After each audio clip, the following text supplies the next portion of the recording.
Tila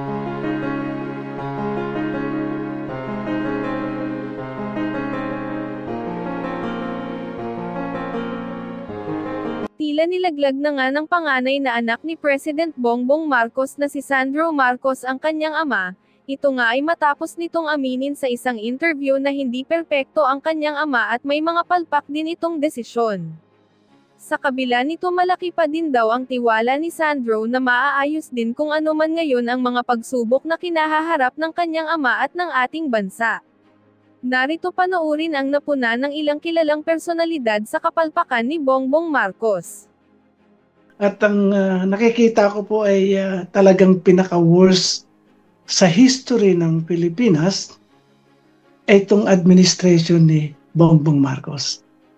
At isa pa ay isang 19th Congress ay yung pinaka-worst na rin po sa history ng Pilipinas. So, kung pagsasama-samahin niyo po yan may nakikita po akong ginagawa talaga nila magmula pa ng umpisa ang Marcos, Romualdez, Araneta family. Para po sa akin nakikita ay nagbi-build po sila ng isang empire. But ang empire po nilang gawin with evil intention. Yan po ang ginagawa ngayon ng ang tawag ko po sa kanila MRA. Marcos, Romualdez, Araneta family. So, ang nakikita ko po talaga ginagamit nila ang Congress para maghari-hari po talaga sila. Kung talagang sa tingin ninyo walang korupsyon dyan sa fill in the blanks na yan, di sige, huwag kayo magkaroon ng Declaration of National Emergency nang sa ganun, lahat ng bibili ng Department of Agriculture na ipamimigay sa mga magsasaka ay dadaan sa mandated na public bidding. Di ba po? Pero itaga nyo yan sa bato talaga na kaya yan blank para mampalaki ang budget at yung proseso kung saan bibilihin natin yung ipamimigay sa mga magsasaka sa iba't ibang programa ng DA na covered ng fill in the blanks ay hindi po dadaan sa bidding. Dalawang bagay ang gusto kong pag-usapan ngayon. Yung tulong na natatanggap natin noong nakalipas at saka itong mga darating na mga taon galing sa Amerika. Dahilan kung bakit napakarami sa mga opisyalis ni Bongbong Marcos Jr. ang bilib na bilib sa mga Amerika at saka yung mga Afghan refugees na ang sabi nila dumating at aalis na raw. Pero anong katotohanan? Well, una-una, bakit ba itong aking piniling pag-usapan ngayong gabi? Kasi nagkaroon ng anunsyo si President Trump. Itinigil niya lahat ng foreign aid maliban na lang sa aid sa Ukraine ata at saka Turkey at saka Egypt. At kasama siyempre lahat ng mga aid na dapat sana ay matatanggap ng Pilipinas. Pero teka muna, ano ba yung mga natatanggap na natin? Well, alam nyo, tinignan ko lang naman sa internet kung ano yan. Noong 2023, nakatanggap daw tayo ng 143 million na mga tulong galing sa Amerika, karamihan ay mga military assistance. Nitong 2024, noong July, matapos na manggaling sa Amerika itong si Junior, nangako ang mga Amerikano ng 500 military assistance. Paano ginawa yung pangakong yan? Sa pamamagitan ng isang panukalang batas sa Kongreso. So actually, hindi po pangako yon na talagang tunay na pangako kasi depende pa rin sa Kongreso kung popondohan nga nila yung panukalang batas na yan. Pero alam nyo po, yung panukalang batas na yan is sinalang ng July of 2024 hanggang ngayon po walang nangyari. At ngayon po, bago ng Kongreso, dahil nag-eleksyon na rin ng mga Amerikano, kinakailangan i-refile yan. So ibig sabihin, ang huling nakuha nating assistance sa Amerika ay 2023 pa, 147 million. Now, sangayon sa internet, meron daw na $500,000 na aid ang ginawa ng mga Amerikano dahil nga dito sa mga sunod-sunod na bagyo. So yun lang ang nakuha natin sa 2024. O ngayon, nagtataka ba kayo? Bakit parang bilib na bilib ang mga opisyalis ni Marcos Jr. sa mga Amerikano? To the point na walang bayad, pinagamit pa nila yung mga base militar natin, dinagdagan pa ng 4. Kasama na yung mga base militar na napakalamit sa Taiwan, dahilan para nga maging maabala ang China dahil napakalapit niyan sa Taiwan. Obviously, gagamitin yung ating mga base militar pag magkakaroon ng gera sa panig ng Amerika at ng China, dahil nga sa Taiwan. Kung talagang para sa Pilipinas yung mga base militar na ginagamit ng mga Amerikano, ba't hindi dun kayo sa Pag-asa Island na magkaroon ng EDCA, no? Kasi yun naman talaga ang pinag-aawayan. O malapit ang Pag-asa Island doon sa ating barko, no, na ano ba yung pinalubog nating barko sa ako nag-ano ako nagsi-senior moment ako, no. Mas malapit yun yung pinalubog nating barko, no, na parte na ating EEZ, no.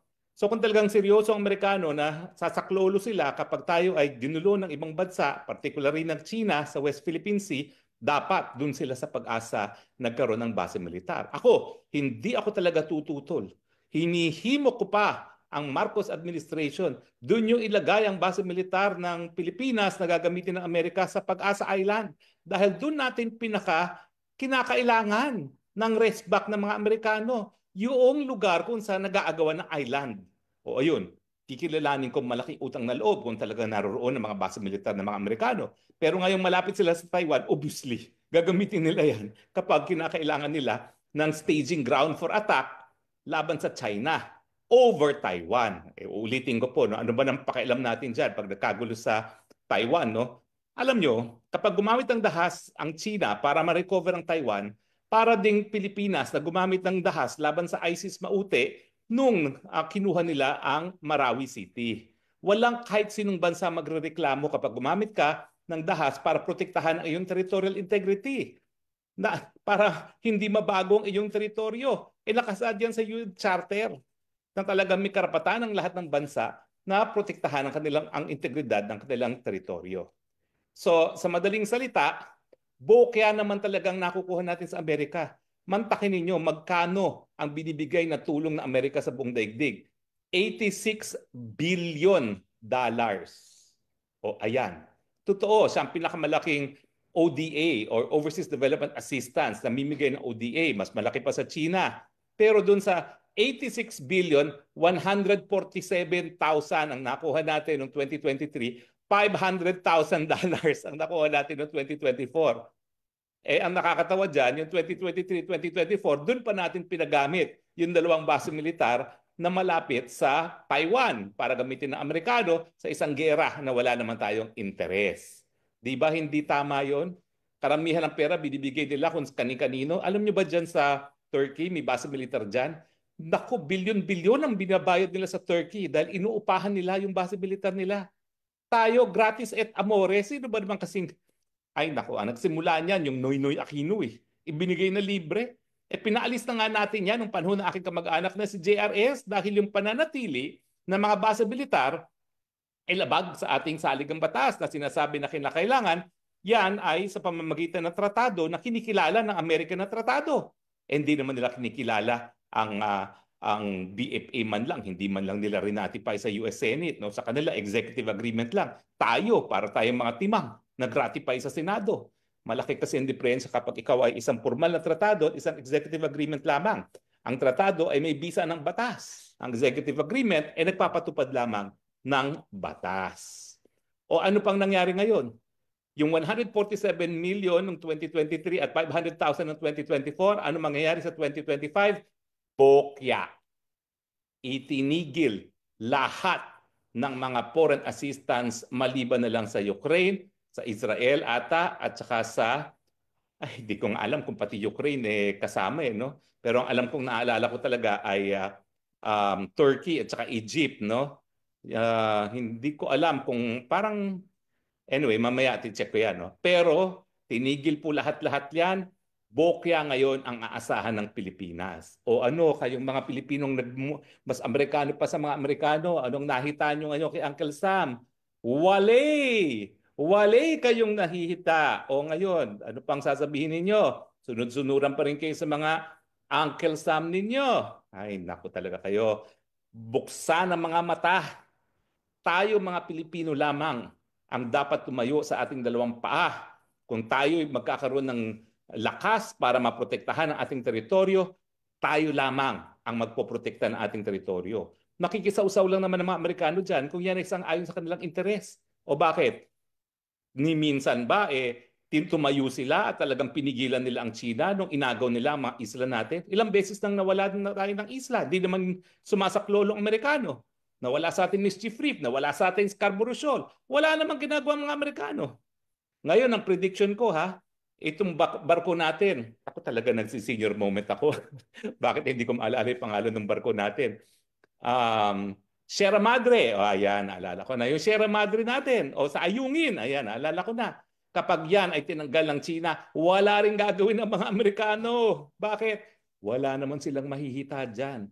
At ang katunayan, panahon pa ni Nixon, sabi nila, hindi talaga maghihimasok ang Amerika sa pinag-aagawang teritoryo sa South China Sea. Bakit? Kasi Amerika, binili tayo di umano sa Espanya, nakasaad dun sa Treaty of Paris, nasa labas naman ng Treaty of Paris boundaries yung mga pinag-aagawang isla na yan. So pati mga Amerikano, hindi kinikilala ang titulo natin dyan sa pinag-aagawang isla ng South China Sea. So bakit yun naman aasahan ng ang inyong American Big Brothers na sasaklolo sa atin? Hindi naman sila naniniwala na meron nga tayong titulo dyan sa mga isla natin. Gising, gising, gising! Nako, maraming mga na iiwan, na pupulot sa kangkungan dahil sila ay mangmang sa realidad. Pero, bokya na nga tayo sa makukuha ngayon sa 2025. Alay, alam niyo ba nangyari? Yung mga Afghan empleyado ng mga Amerikano, hindi po sila refugees kasi kung refugees sila, may karapatan talaga sila na manatili sa ating bansa. Kasi ang pagiging refugees, ang ayon sa tratado ng karapatan ng refugees at asylum seekers, may karapatan silang manatili sa isang third country habang tinitignan o dinidinig yung kanilang kaso kung sila nga ay magsasatisfy ng requirements para maging refugee asylum seeker. Ano yung requirement na yan? Dapat ikaw ay, number one, umiiwas sa labanan na nangyayari sa iyong inang bayan. Pangalawa, ikaw ay biktima ng persecution, pang-aapi dahil sa iyong paniniwala. So kung sila ay refugees, abay, wala tayong magagawa. Obligasyon natin yan, ayon sa tratado, na talagang panatiliin sila rito habang nag-iimbestiga kung dapat nga ba silang bigyan ng refugee status. Pero hindi po sila mga refugees. Sila ay mga empleyado ng Amerika na iniwan nila nung sila ay lumaya sa Afghanistan. Natural, pag-iinitan niya mga yan dahil mantakin mo, mga Afghan yan, kinampihan nilang dayuhan na lumusob sa kanilang bayan. Kung nangyari sa atin sa Pilipinas yan, anong tingin niyo mga makapiling mga Pilipino nakakampi sa dayuhan? Di ba? Mabubuisit din kayo. Ang tanong ko lang, bakit kinakailangan dito pa sa Pilipinas silang i-process? Lapit-lapit ng Guam. O bakit hindi na sila dalhin doon sa Amerika mismo? Ikulong sa isang deportation facility o sa isang immigration facility habang pinaprocess sila. Dahil ito wala namang proseso na biktima ka ba ng pag-aapi or yung persecution. No? Ang gagawin lang naman nila, inaantay lang nila yung kanilang special immigrant visa dahil sila nga yung mga dating empleyado ng mga Amerikano. Pwede na yan sa mainland America o kung ayaw nyo sa Guam, bakit sa Pilipinas? Ano namang yung danger para sa atin, yung banta? Hello, Afghan kaya yan? Yan ay land of the Talibans na mga world-class terrorists. Ang mga Amerikano nga, hindi sila natalo Linabanan niya ng mga Ruso, hindi natalo. Linabanan ng mga Amerikano, hindi natalo. Nandiyan pa rin sila. Tapos papupuntahin nyo dito sa Pilipinas. Kung kailan lang naman, magkaroon na tayo ng problema sa Maute. O bakit ko dinidiscuss ngayon itong mga Afghan employees? Kasi bagamat sinabi ng US Embassy na paalis na itong mga Afghan nito, they are now officially stranded. Bakit? Dahil ng kanilang relocation sa Amerika, kasama dun sa finiris ni President Trump na foreign aid. Mantakin ninyo, pati ba naman yung halaga na gagastusin para madala sa Amerika ang mga Afghan empleyado nila, kasama sa foreign aid para sa Pilipinas? Anong pakialam natin sa kanila? Utang na loob ba natin na pupundahan nila yung pagpapapunta ng Amerika ng sariling mga empleyado na iniwan nila sa Afghanistan? Bakit kasama yon sa foreign aid na credited sa Philippines? O kung sa tingin nyo po ako ay nag-iimbento lang ito po isang ayon sa report ng Reuters. Yung Reuters po, international wire service, prestigyoso po yung news report organization. So yan po naging report. Stranded indefinitely ang mga Afghan employees dito sa Pilipinas dahil ang kanilang gastos para sana makarating ng Amerika sakop ng freeze order ni Trump. Paano na ngayon yan? Ang akala natin, sandali lang sila at wala tayong gastos. Ngayon, sino magpapakain doon? Matitiis ba natin na nagutom yan? Dami-dami ng mga Pilipino nagugutom. Mapapakainin pa natin mga Afgan. At saka, gaano katagal? O sabi nila sandali lang. O mababantayan ba nila yan? Kung tumakas yan at kung yung mga asawa ng mga empleyado mga Taliban talaga at mga deep penetration agent, ano mangyayari? Alam nyo, sa karanasan ng mga bansa na nagkakaroon ng digmaan at may mga refugee centers, ito mga refugee centers na tunay na mga ordinaryong mamamayan na umiiwas sa labanan o di naman kaya biktima ng persecution, nagkakaroon talaga ng deep penetration agents. Bakit? Ang gusto nila kasi ma-penetrate yung refugee camps at patayin lahat ng kalaban ng kanilang estado. Ay, kayo ba'y magtataka kung mayroong mga deep penetration agents sa Taliban para malaman nila kung sino yung mga taksil ng mga nagtrabaho sa mga Amerikano para patayin sila? Buti sana kung sila lang magpatayan. Paano kung lumabas yan at magkalat na naman ng lagim dyan sa Mindanao? Ano na mangyayari dyan? Pero yan po ang balita ngayon. They are stranded. The Afghan refugees tuloy. The Afghan American employees are stranded indefinitely dahil finiris ni President Trump yung foreign aid. Nang nakakainis, abay considered foreign aid pa yung halaga na kinakailangan para dalhin sa Amerika yung sarili nilang mga empleyado. Yung sila, hello? Nagpapasalamat pa ba tayo doon? Thank you ha, dahil pinapunta nyo sa Amerika yung mga empleyado nyo. Ay nako, mga buang, mga Pilipino, gumising na kayo. So anong leksyon natin ngayong araw na ito? Wala po tayong aasahan sa mga dayuhan. Dahil ang interes ng Pilipino ay para sa Pilipino lamang. Ang interes ng mga Amerikano para sa Amerika lamang. At mabuti nga ngayon, si Trump, diretso, hindi na nagpapanggap kasi yung mga Democrats, yung mga woke, kunwari, wow, laki ng puso nila, gusto nilang itaguyod ang interes ng marami sa demokrasya, bla bla bla. O si Trump, diretso, hindi, America first. Manigas kayong lahat. Kailangan nyo ng seguridad? O sige, magbayad kayo. O yan ang sinabi niya sa NATO. Yan din ang sasabihin niya sa Taiwan.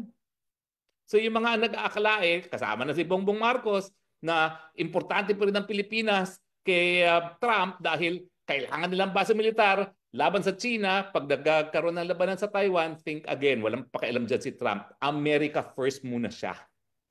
Bagamat ang naabala ko, ibang sinasabi ni Rubio, ibang sinasabi ni Trump. Sino naman kayong paniniwalaan nyo? Yung kanyang alter ego na sekretary lamang o yung presidente mismo? Ako maniniwala mismo kay Trump. Kaya ngayon, gaya ng trabaho ko kay dating Presidente Duterte, binabantayan ko talaga ang mga binibigkas na mga salita ni Trump.